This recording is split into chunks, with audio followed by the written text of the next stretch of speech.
Imagine you've just come up with an incredible new idea, something that could change the world or at least make life a little easier for everyone. Naturally, you'd want to protect that idea, so you turn to the patent system. At its heart, the patent system was created for just this purpose: to encourage creativity and innovation by giving inventors exclusive rights to their work for a certain period. In exchange for these rights, inventors share the details of their creation publicly, allowing others to learn and build on those ideas once the patent expires. This concept sounds great in theory, but the reality is far more complicated. Today there is a growing debate about whether the current patent system actually stifles innovation rather than promoting it. First, let's take a look at what patents are and how they work. Patents are legal rights granted to inventors, giving them exclusive rights to make, use, sell, or import their inventions for a set amount of time. Typically 20 years for utility patents. To get a patent, an inventor must prove that their invention is new, useful, and non-obvious. This process involves submitting detailed documentation to a patent office, which can take years to review and approve. Now, this system was originally designed with good intentions. It was meant to incentivize inventors to spend time and resources on research and development, knowing that they would have a period of time where they could reap the rewards without competition. And in many ways, it works.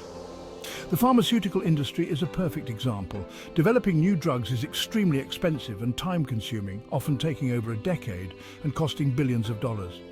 Patents ensure that pharmaceutical companies can recover these costs by holding exclusive rights to sell a new drug for a limited time, which can sometimes be the only way such investments make sense financially. However, the story doesn't end there. While the system is supposed to promote innovation, it often does the opposite. One major issue is what's known as patent thickets. Imagine trying to walk through a dense forest where every step is blocked by overlapping trees and branches. This is what inventors face when they try to develop new products but have to navigate through a tangled mess of existing patents. For example, in the tech industry, even creating something as seemingly simple as a smartphone could mean dealing with thousands of patents covering various tiny features and processes. This overlapping web can discourage innovators from pursuing new projects because they fear costly lawsuits or need to pay expensive licensing fees just to avoid legal trouble. And speaking of lawsuits, let's talk about patent trolls. These are individuals or companies that don't actually make anything themselves, but buy up patents solely to sue others. They exist to make money through litigation rather than through creating or contributing new products or technologies.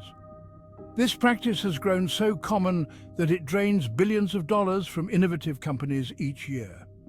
Instead of spending resources on research and development or hiring more engineers, companies end up redirecting funds to legal battles just to protect themselves. But it's not just tech giants that suffer. Small startups and individual inventors often find themselves in an even more vulnerable position. The cost of obtaining and defending a patent can be incredibly high. Filing a patent can cost anywhere from $10,000 to $30,000, and if you end up in a lawsuit to defend it, that number could jump into the millions. For small businesses, these costs are often insurmountable, making them think twice before trying to innovate in a space filled with complex patent laws and potential threats. This financial barrier effectively silences many creative voices before they even have a chance to contribute. Beyond the issue of cost, there's also the problem of patent monopolization. Large companies often use their patent portfolios to maintain a dominant position in their industry. For example, in the tech world, companies will sometimes patent incremental changes, tiny updates that may not be groundbreaking but still count as new under current laws. This practice, known as evergreening in the pharmaceutical industry, is also prevalent. Companies make slight modifications to existing drugs and then patent those changes. thereby extending their exclusive rights and delaying the release of more affordable generic versions. While this is good for the company's bottom line, it keeps drug prices high and limits access for patients. Let's not forget the fundamental issue that innovation often builds on previous ideas. The current patent system, however, can make it difficult for new inventors to use existing technologies as a foundation for new breakthroughs. For instance, if a small tech startup wants to improve on a piece of software that's already patented, they may need to secure multiple licenses, each with its own fees and conditions. This process not only takes time and money, but can also be so daunting that many simply abandon their projects. The result? Lost opportunities for new technologies that could have benefited society as a whole. So, what can be done to fix this? One solution could be shortening the lifespan of patents for certain industries. While a 20-year patent makes sense for fields like pharmaceuticals, where the investment is huge, it might be too long for fast-moving sectors like software or technology. Reducing patent terms for rapidly changing industries could ensure that innovative ideas are protected just long enough for creators to benefit without blocking future developments. Another potential reform is enhancing the quality of patent reviews to make sure that only truly novel ideas receive protection.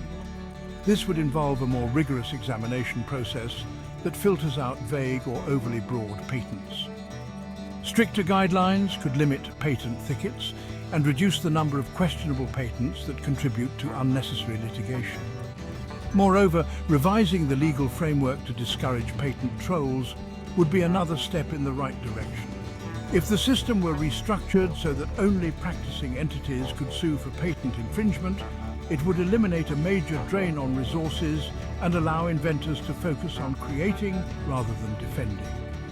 Encouraging open innovation models could also complement the traditional patent system. By supporting collaborative platforms and open source projects, inventors could share their ideas more freely and build upon each other's work without fear of legal repercussions.